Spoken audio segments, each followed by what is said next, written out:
Hello, my name is Henry Keane. This is News Pulse at UATV. Welcome to the Friday show. Today in the episode, drones hit strategic oil pipeline in Volgograd region of Russia. The fire has been seen from more than 25 kilometers away. Putin accepted Zelensky's Easter ceasefire proposal. Is it readiness for de-escalation or new trick? The United Kingdom exposed covert Russian naval operation in Britain territory waters. Details in our story for you.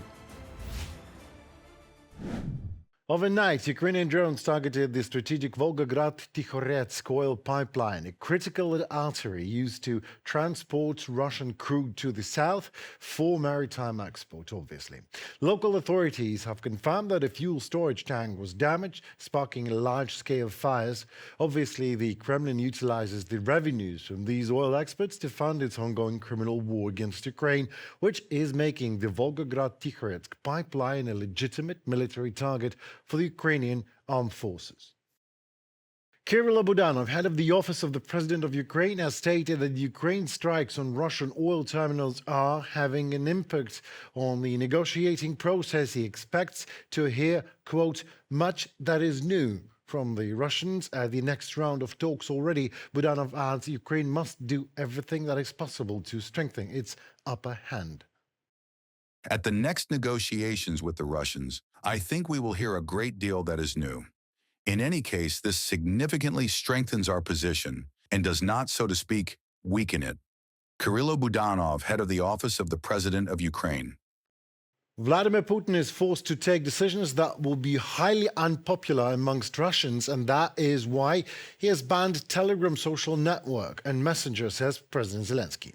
According to Zelensky, this decision could be a sign of both Russian dictators' readiness to end the war or, on contrary, escalation, and new wave of mobilization following. Both decisions equally unpopular amongst different social strata, as both are demonstrating Putin's weakness.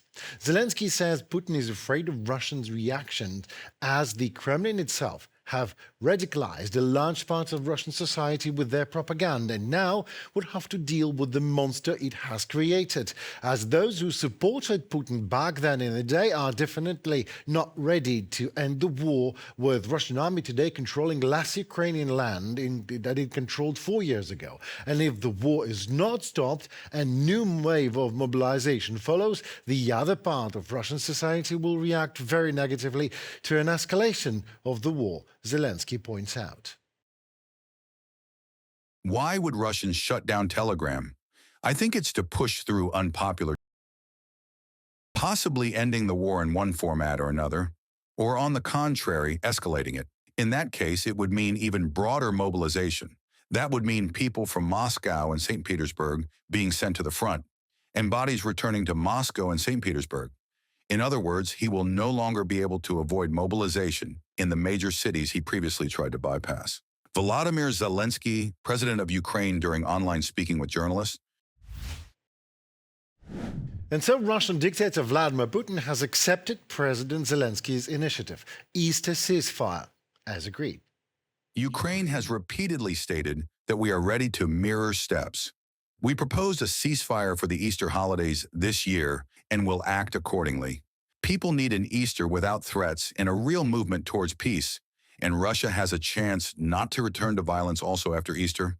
Volodymyr Zelensky, president of Ukraine, on Telegram. But is it peace that the Kremlin wants all of a sudden?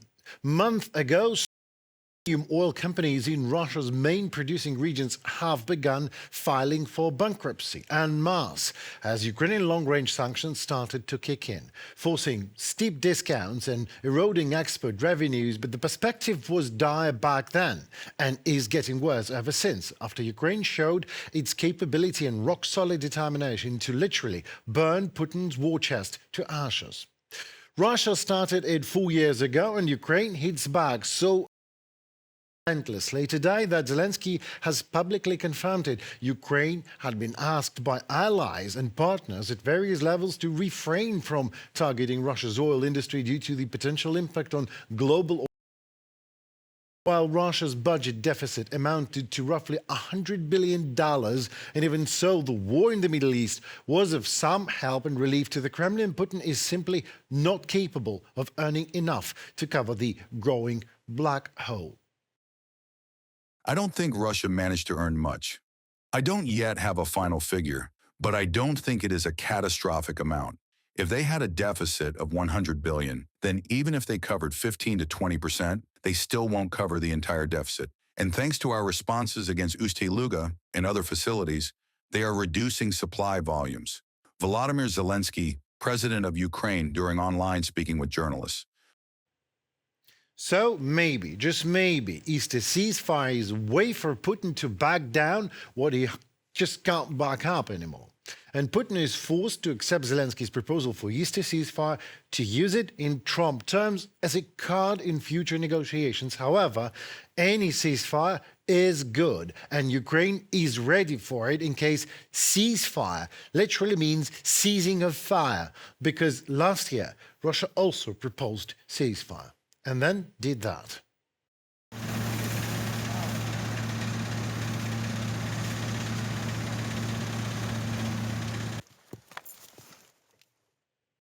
And Ukraine has just recently received a new batch of missiles for Patriot air defense systems, which could be a sign that at least someone in the US administration does not trust Putin's peace efforts the way Donald Trump does.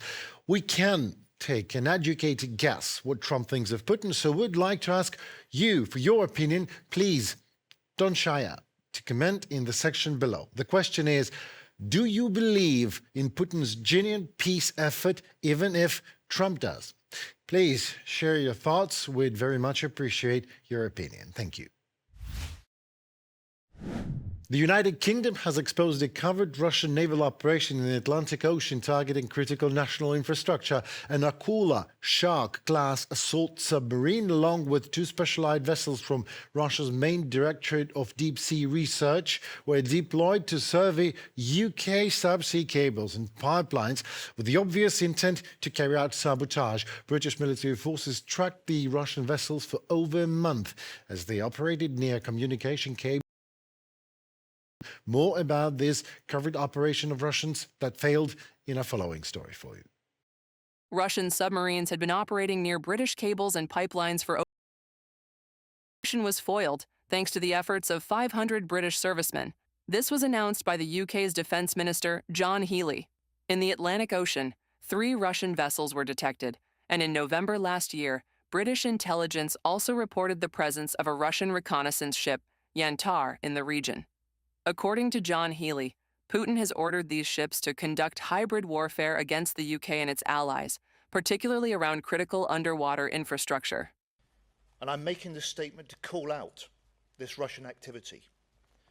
And to President Putin, I say, we see you, we see your activity over our cables and our pipelines, and you should know that any attempt to damage them will not be tolerated and will have serious consequences.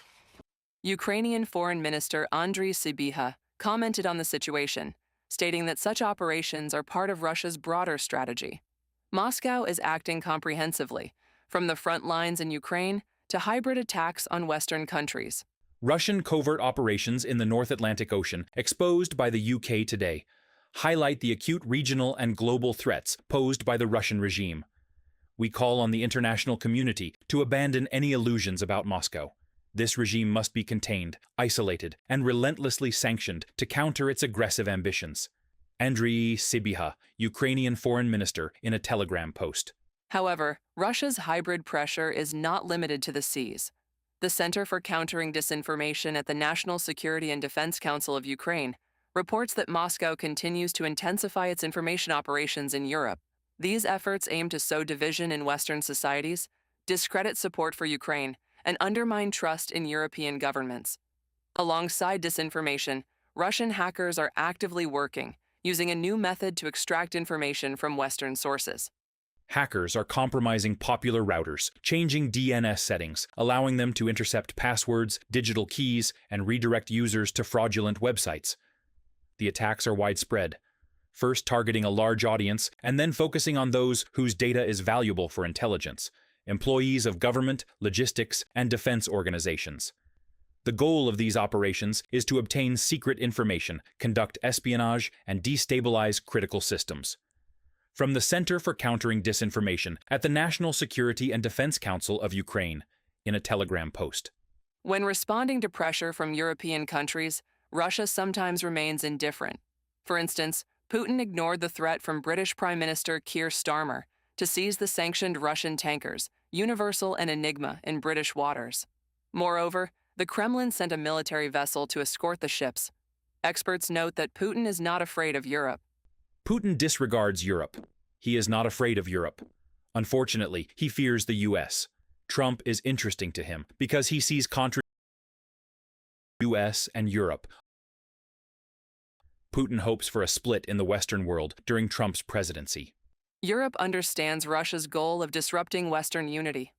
While the Kremlin insists that Russia poses no threat to any country, France has acknowledged that a potential war with the Russian is now a priority in the country's defense planning. A full-scale war with Russia remains my main concern when it comes to military preparedness. We are in a constant Russian threat to our continent. Ukrainians have heroically held out for more than 4 years. We should not cause panic, but we need to raise awareness because we need these defense investments.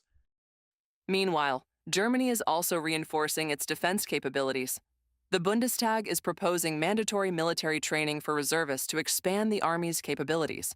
The Baltic states, such as Lithuania, are concerned about Russia's actions and are relocating strategic reserves further from the Belarusian border, considering the risks of potential escalation and sabotage. Experts note that Europe is no longer just observing the threats. It is restructuring its security system. It is strengthening its armies, changing its approaches, and preparing for a prolonged standoff to permanently resist the aggressor state. Reported by Maria Zheluchenko, UATV News. That's it for today and actually for this week. I am Henry Keane. We are UATV. Thank you so very much for being with us. Trust us, we appreciate that a lot. I also would like to urge you to comment, like, and subscribe to the channel. Let's see what the next week will hold for all of us, shall we? UATV will be there to keep you posted. Thank you and goodbye.